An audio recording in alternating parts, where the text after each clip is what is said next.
Thanks for joining us on This Week in Health IT Influence. My name is Bill Russell, former healthcare CIO for a 16 hospital system and creator of This Week in Health IT, a channel dedicated to keeping health IT staff current and engaged. Today, we have a treat for you. We are going to go in depth into the mass vaccination COVID playbook that UCHealth put together. And we have Sarah White with UCHealth. She's the Senior Director of Innovation and Health System Engineering. So fantastic conversation. I know you'll get a lot out of this one. Special thanks to our Influence show sponsors, Sirius Healthcare and Health Lyrics, for choosing to invest in our mission to develop the next generation of health IT leaders. If you want to be a part of our mission, you can become a show sponsor as well. The first step is to send an email to partner@thisweekinhealthit.com. Just a quick note before we get to our show, we launched a new podcast, Today in Health IT. We look at one story every weekday morning and we break it down from a health IT perspective. You can subscribe wherever you listen to podcasts at Apple, Google, Spotify, Stitcher, Overcast, you name it, we're out there. You can also go to todayinhealthit.com. And now on to today's show. All right, I'm excited today. We have a very timely conversation. We are going to talk with Sarah White, the Director of Innovation and Health System Engineering at UCHealth, University of Colorado Health. And we're going to talk about the COVID-19 mass vaccination playbook that you guys put out there. And I'm really looking forward to this. Welcome to the show. Thank you. Thank you so much for having me, Bill. I'm excited to be here. Well, I'm excited to have the conversation. This is a phenomenal playbook. What was sort of the genesis for this? How did it, did everyone say, hey, if we're doing, was this thought of in the beginning or did you document it all at the end? Yeah, so UCHealth, we're a health system out in Colorado. We have 12 hospitals across the Front Range, and we have been participating in partnership with the state kind of in 3 different avenues to vaccinate our communities. So one is really in this pop-up clinics, so really targeting certain neighborhoods or certain areas to do vaccine events for, and one is in this brick and mortar. So across our hospitals, we actually have vaccine locations. And then third is this new concept that we'll talk about today, which is really around that mass vaccination. And so what happened is the Colorado Rockies actually gave us a call and in partnership with the state said, we need to ramp up our vaccinations. And we have a target to do 10,000 vaccines in a weekend. So can you guys be our partner in that? So that's what happened. We got a phone call. We had about 2 weeks to pull it together, partnered with the state, the Rockies, the Denver Police Department. There was a whole team. But yeah, that's the genesis of this one. Man, that's fantastic. By the way, I'm a Cardinals fan, so thank you for Arenado. That is a phenomenal pickup for the Cardinals. And now everyone in Colorado is just tuned out of the entire show. No one in Colorado is going to listen anymore. Sorry about that. So, from the documents, there's some great statistics right out of the chute. So 2 6-hour days, 10,000 vaccines administered, 834 cars per hour, 22.4 minutes per car, including the 15-minute observation period, which is interesting to me. That means your logistics and everything else only took about 6.5 minutes, 0 unused dosage, 0.9% patient no-show rate. And I know that's a significant accomplishment as well. I sort of want to cover all of these things and try to figure out how you got to this point of, fairly efficient model. So how important are the partnerships to get the word out? Absolutely. I think the partnerships are one of the most important pieces to all of this. And honestly, the team chemistry that we had, we created a really transparent group. We met, daily. I think we've all kind of created this bond that happens when you're all you have an end goal in mind and you have a pretty tight deadline on it. So we, the Rockies, the state, the city and county of Denver, Verizon Wireless is a very strong partner for us in this. It really took kind of all of those partners' voices at the table to organize this, to make sure we weren't missing anything and really create those open lines of communication. So we stood this up just, like I mentioned, in 2 weeks. And one of the really unique things about those partnerships and the whole UCHealth team that was behind this, which, involved many, many individuals. One of the things I think we still all talk about as a team was we went into it with a goal and a mission, but we were all in this mindset of problem solving and making things better. So we tweaked along the way.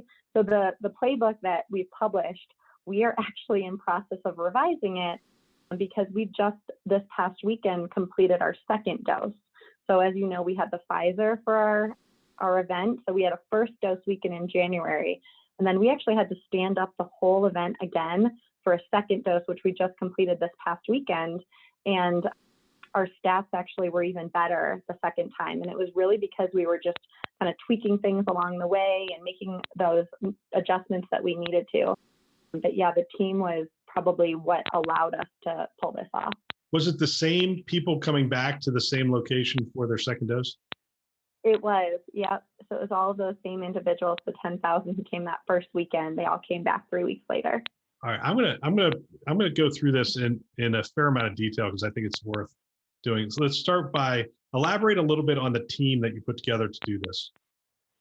Absolutely. So from a UCHealth perspective, we pulled in individuals across our entire health system. So we had supply chain, we had nursing, finance, IT, operations and logistics, our emergency preparedness team, emergency services, medical directors. Event planning was actually one of the most critical roles, but the first day we actually didn't have event planning. And it took us, 2 days as we were planning the event to realize what a critical piece that was for, an outdoor event that we were standing up, basically an entire infrastructure in the parking lot, right? So the tents and the generators and the tables and chairs and all of those things that require that level of detail and expertise. There were team members added throughout the journey as we discovered, potential holes that we had or ways that, we wanted to make sure that all of our bases were covered. Facilities was another one that was critical. Not only did we have a strong partnership with the city, state, and Rockies, in Colorado, we deal with snow removal. And when it snows, everybody needs snow removal. So things like that, if we weren't able to cover our bases with one of our potential partners, then, our team was able to step in. And so it just became a really seamless group and a team that at the end of it, I think we all felt like each role was absolutely critical and each role knew what they were accountable for and executed on it. Did you have to battle the elements at all, or was it another sunny day in Colorado? So it's so bizarre. So I think at the beginning, our incident commander, I remember him saying the first weekend was a beautiful weekend, like 50-degree weekend. And we set up our event to be a 1,000 person event as a pilot. And then the following weekend, we actually did our 10,000 person first dose event. So, that's really 3 days of events. And then we had to do all of that again 3 weeks later for the second dose. So I remember that first day we said, there is no way in Colorado we're going to get 6 perfect days. So we had built in a lot of contingency planning, and we kind of had a joke because we're all skiers and snowbirders, and we were excited to, we're always praying for snow in Colorado, especially in the winter so that we can hit the ski slopes. And this was the first time I think in all of our careers we were praying for no snow for 6 weeks. And we ended up, instead of getting snow, we actually got a day that was about -7 degrees.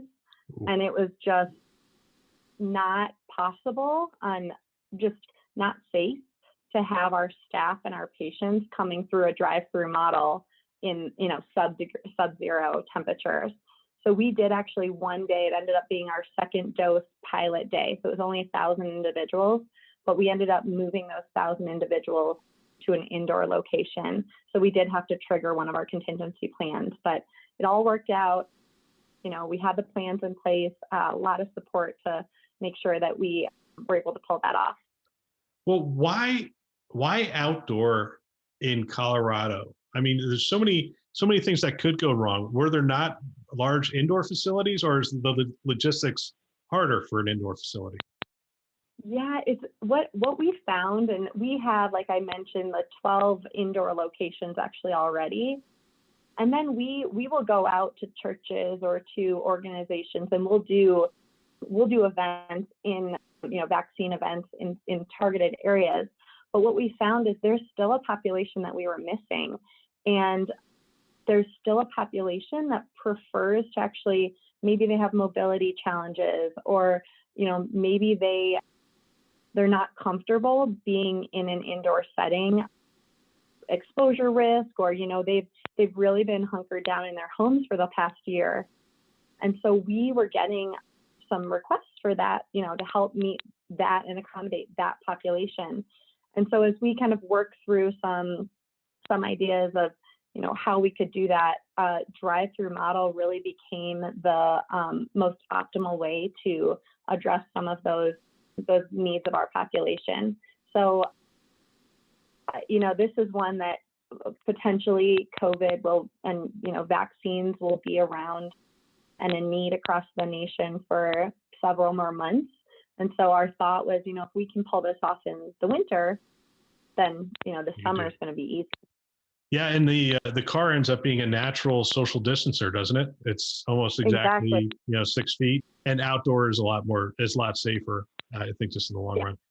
Let me ask you about scheduling. So scheduling has been one of those things that gets talked about a fair amount, and it sounds like 0.9% no-show rate. You had a fairly efficient model for scheduling. How did you guys attack that challenge? Yeah, absolutely. So we actually have, it's called My Health Connection, and it's a mobile app and web app that our patients or community members can actually create a user account for and create a request for a vaccine appointment. So we've used that all across UCHealth to help vaccinate hundreds of thousands or hundreds. Do they have to be a patient to do that, or? They don't. No, they actually do. Yeah. So what it does is you create an account, and then it actually will put you on the vaccine list. And, we have your age information. And so as the state deems, we're ready for your age, or your age is, part of the vaccine cohort, then we actually have a random process where we can release an invite to you through the electronic system. And then, of course, we also have a call center and a way to invite our patients via phone call if that's just an easier model for them. So we use both of those kind of interchangeably, and we did that as we set out invites for the mass vaccination event. So when they show up, they went through this efficient scheduling. When they show up, do they have like a QR code or a number that they just give, and it just connects automatically to an electronic system? Exactly. Yep, you're spot on. So we have a QR code. Most of our patients actually went that route.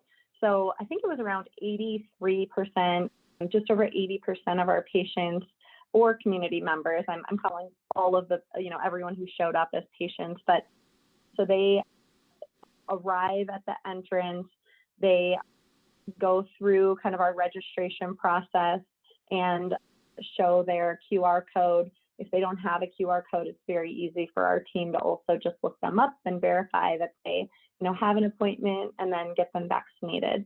So it was really made the whole process. I think our check-in process was around 30 seconds, just because it was the majority of our population was able to either print their QR code or actually show it on their mobile phone. What did you track it in? Because if they're not patients, did you track it outside the EHR, or did you end up tracking it in the EHR? We actually tracked it in the EHR, and we have a whole process to, one of the most important factors in inviting people to get a vaccine is making it as easy as possible, right? And removing any barriers. So really it's a phone, it's your name, your birthday, and a way to contact you, whether it's an email or a phone number, but that's really all we require. So there's no other information that our community members need to enter in order to be added to the distribution list or the vaccine distribution list. You know, there's a wise guy in me that wants to ask the question. Did anyone crash the party? Anyone like, you know, I mean, vaccine right now, it's a hard thing to get. I have people who live in my neighborhood that are driving. I had one who drove 5 hours to get the first shot. And I'm like, you realize you have to go back? He goes, yeah, I'm going to go back and, you know, drive another round trip, 10 hours to get the vaccine. So literally, did anyone get in line who didn't have an appointment? You know, a lot fewer than we thought. So there were definitely some individuals. It was interesting, right? We had a lot of pre-community conversation with some of our local government as well as our media partners. And they did just a phenomenal job of helping to spread the message that this was by appointment only. So we were trying to kind of get as much communication out as possible about that. And what happened is, you know, I think we were anticipating that a lot more people would show up without an appointment. There were a handful, and we had kind of a whole communication for those individuals of, you know, here's how we get you signed up. We can even help you if you need to, but almost what we called like a bailout lane, where we could just have that conversation with them and make sure that they were able to get on a list and registered and everything. And it actually, you know, we had escalation plans in process. None of that was needed. It was really just, some people came because they were curious. They saw other cars driving into the Rockies Stadium. Well, your communication plan, I mean, this is a 50 some odd page document. Your communication plan is really impressive. You had an AM band radio station when they got within range, which I assume is the Rockies normal. Oh, it's not the Rockies normal AM band that they would communicate. I guess not. So you had to do a partnership to get that AM band?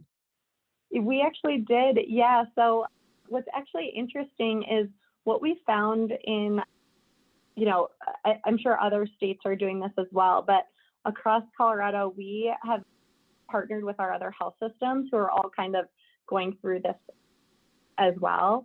And it was one of our other health system partners who, you know, suggested an AM radio might be helpful in communication. So we were able to secure an FCC license. We were able to make sure that the amount of time that the message ran for is about 2 to 3 minutes was the appropriate amount of time. We had that message in both English and Spanish. We, you know, worked closely with the city and state communication team to actually develop that and then launch it day of. We had a lot of really good feedback on it. We didn't end up doing it during our second dose. And a lot of our patients asked us, they said, that was so helpful. Like it, you know, just reiterated to me what the process was going to be and where I should go wait and what happened next. So, you know, if we do one of these again, that's definitely something we would make sure we do both for the first dose and second dose. Last week, I keyed you in on something that's unfolding here at This Week in Health IT. We started off with our influencer podcast a little over 3 years ago, but since then, we've been able to introduce Newsday and solution showcases. And last year, we expanded even further with our daily COVID-19 series. And now we have a daily show, Today in Health IT. And I'm happy to say that we're not done growing yet. We have something really exciting happening here at This Week in Health IT. Our goal, as you know, is to help inform, educate, and train health leaders. And we understand lots of people take information in different ways. That's why we're introducing written content to our site for the first time.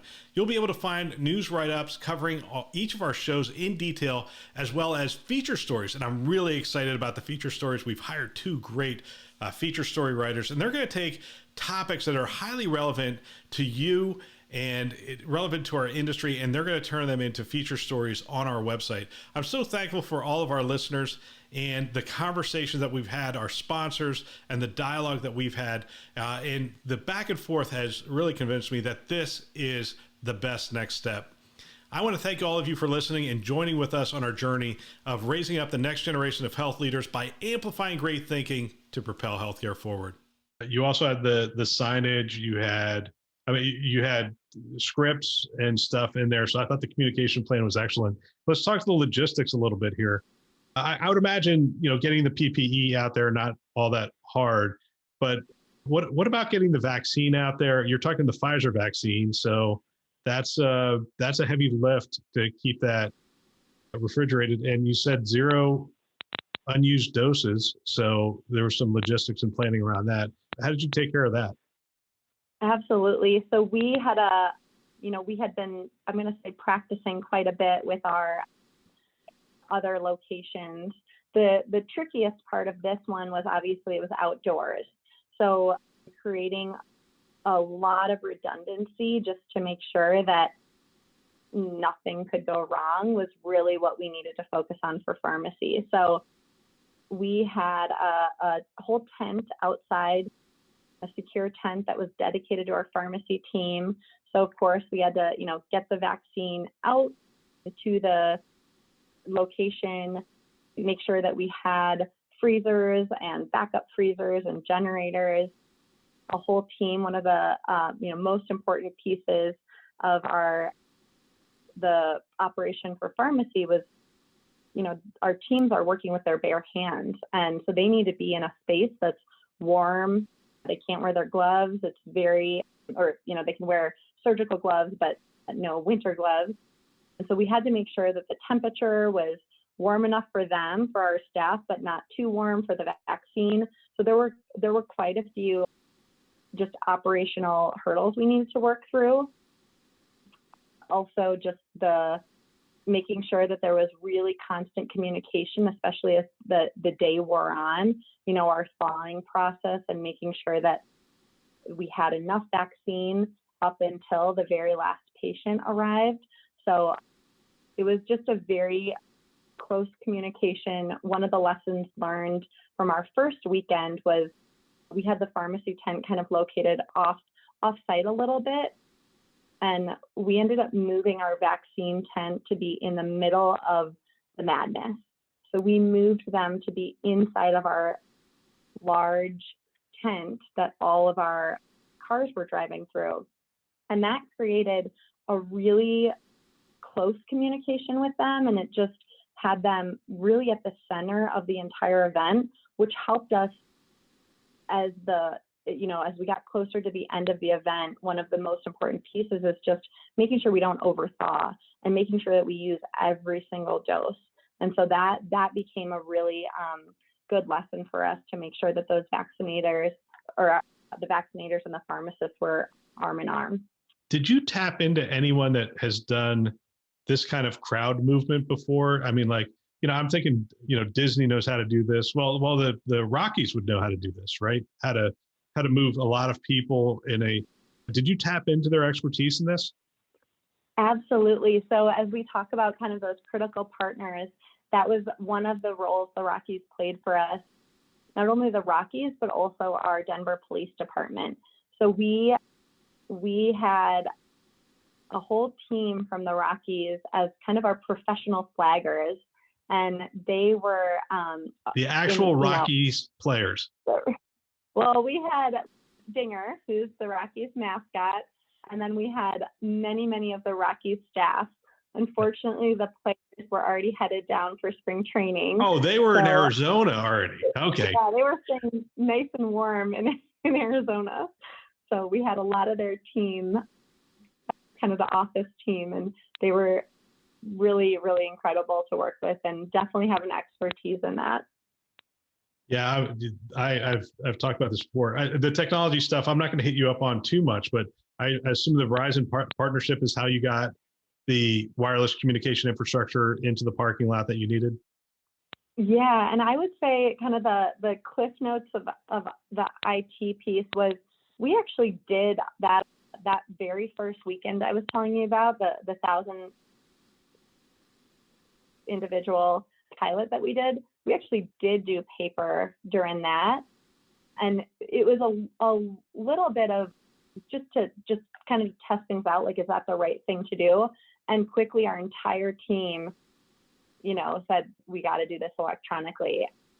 And, one of the most important reasons we wanted to do it electronically was it allows for us to really, back to like pharmacy, right? It allows for us to track those patients in real time. So the data all feeds back over to our pharmacy team and our IT team to make sure that we are tracking those doses as closely as possible through the thawing process. And then obviously just paper. I mean, we work in innovation, we work in healthcare. I think always our preferred mode would be electronic. And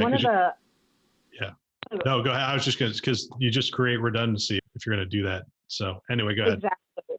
Well, and so one of the lessons learned for us around IT was we actually have what's called rover devices, and you can think of them like an iPhone that allows you to track all of this in real time. So you're in the EMR real time and you're able to document, you're able to consent to patients. It's handheld devices really easy. And we knew that our goal, if we could make that work, we could save a lot of time rather than like a laptop. So we partnered with Verizon, and this was one of probably the most critical pieces of the entire event, was just around IT and connectivity and power. And as we created those, we quickly realized we needed to create like a triple redundancy plan. So that triple redundancy was, not only did we have a Wi-Fi network up and running, but we also had cell signal via what's called jetpacks from Verizon. And then we also had SIM cards within the rover devices. And so there was no way your network was going to go down, because if you had, any trouble from Wi-Fi, you had, 2 other backup plans. And that triple redundancy we actually did use, and that allowed us to keep the flow of cars moving, keep the throughput times that we needed and that we had set out. Yeah, I've not been to Coors Field, but if it's anything like your airport, it's probably in the middle of nowhere. So it's actually smack in the middle of downtown Denver. Oh, okay. So you should be able to get other signals and tap into things there, I would think. Yeah, yeah, definitely. Well, I will have to get to Coors Field. Your airport has always cracked me up. Every time I fly in there, I'm like, these people have vision. They envision a time where this city is going to be so big that this airport's going to be relevant. But for now, we're going to drive 25 minutes before we see a house. Anyway. We want you to appreciate the Colorado landscape when you arrive. It's a great document. I was kidding somebody. I'm like, there's more in this appendix than I've seen in most other playbooks. And it's just great. You have, the recruitment process, clinical support, volunteers, police and medical. It really is comprehensive. Media and communications, vaccine storage and handling, patient communication. Just, you have maps of how you did the flow in and out of. I thought it was interesting you talked about doing it outside as opposed to inside. So I'm seeing some of these done inside. And, the research would just tell us we're so much safer outside than we are inside. And I think people have heard that message over and over again. That the other question I think I would ask is, you had 10,000 for the first event. How many of those people came back? What's the percentage that actually came back? All but, I think it was a total of 17 that didn't make it back. So it was really, yeah. And we've actually found that to be pretty consistent across all of our locations. It's just like we kind of talked about, it is like gold. And as soon as, you're committed, and once you have the first dose, I think that's actually one of the things we've been talking about. If we were to do another one, how amazing would it be to just have a 1-dose vaccine, and not have to come back for that second dose. I think as we think of mass vaccination events, that would make a mass vaccination event even, more doable. Right. I think one of the things that's going to transpire, they say that 50% of the population's in line. They want to get the vaccine, and then we're going to get to this other 50%.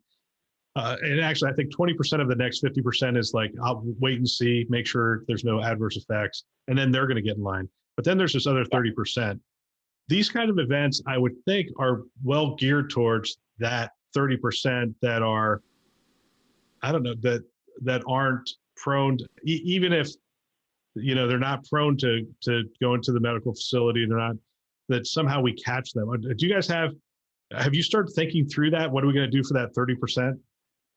Yeah, and one of the things that's attractive, like I think where you're going, is the drive-through model. So think of the individual in your life who has 3 children and is the primary care provider for their family from a child care perspective, and honestly just doesn't have the time to find a sitter to go drive to an event or go drive to a clinic, walk in, get their vaccine, and then potentially even do that twice within a month. Like, there is definitely a population where a drive-through model will be possible because of just life circumstances.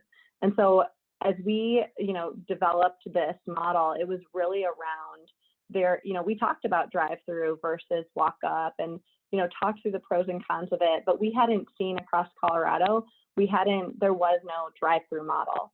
And the more we talked with our patients and we talked with the community, there was a need for this type of event to help meet those needs of those communities. And this is a model that we could take and scale down to other parts of Colorado. We could actually, we think we could probably even scale it up quite a bit. We, as there's more daylight in the summer, we could extend hours to be probably 10 hours, in a day, and do double the amount of individuals in one day. So I think because of all of those things, there's just a lot of variability with this one. So I'm pushing you a little bit here with stuff that's not what we in the document, which is, so if you were, let's assume you didn't work for UCHealth, you worked for a rural facility out in Colorado, and there's a lot of rural in Colorado. You could still do a mass vaccination event. It's just not mass as you would consider in Denver. It's mass like as a percentage of the total population. You could still do something like this in a town of, I don't know, 25, 30,000 people, couldn't you? Absolutely. Yeah. And I think the way you would do it, what I would tweak is, obviously you'd have a smaller staff, right? You wouldn't need the massive tents that we had. You could extend your throughput, right? We were hitting 834 cars per hour. You would not need to hit that throughput, of course, right? In a 20,000, 30,000 person town. You could also have a walk-up option, right? So you could actually have both models in, one area, share some of those, pharmacy services, share some of maybe the oversight and even some of the staffing, but create a model that would meet the community needs pretty easily. Yeah, you have somewhere in here, you have financials. I'm missing it right now. Towards the bottom, of course. Yeah, I remember seeing it, but I guess the question is, is this expensive to do, and are there, and what ends up being the greatest expense? Yeah, so it's about $27 per vaccine. So that was what our math came out to. So one of the takeaways, and like I mentioned, this playbook that you have today is our first edition playbook, and we tweaked our model. So we went from having what we called like the standard model, which you'll see in the appendix was, one large tent, which was where our registration happened. There were 6 rows of cars that would go through registration, and then they would actually get funneled into 18 cabanas, we call them. And those cabanas is actually where you received your vaccination. And then after your vaccination, you went around to the observation area. So we decided, to save money and resources, and actually we think to keep the throughput the same pace, we can actually have, and because we had 80% of individuals checking in, online before the appointment, We expanded our mega tent and went from 6 lanes to 8 lanes. And we actually did our registration and vaccination all together within that mega tent. So we did away with our cabanas for our second model. And we called that our pit crew model, which, NASCAR, right? So it was our pit crew model where we were registering you and vaccinating you all at the same time. And that proved to be even more efficient.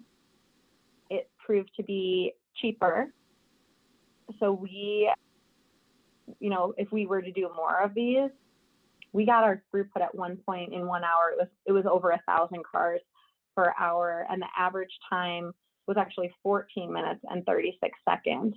And that was partly because observation for your second dose can be 10 minutes instead of 15 minutes.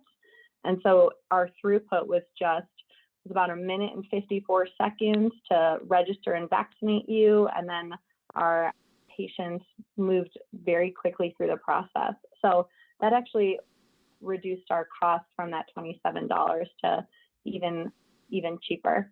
And any other learnings that we should know about from the post game of the process? Oh, that's a really good question.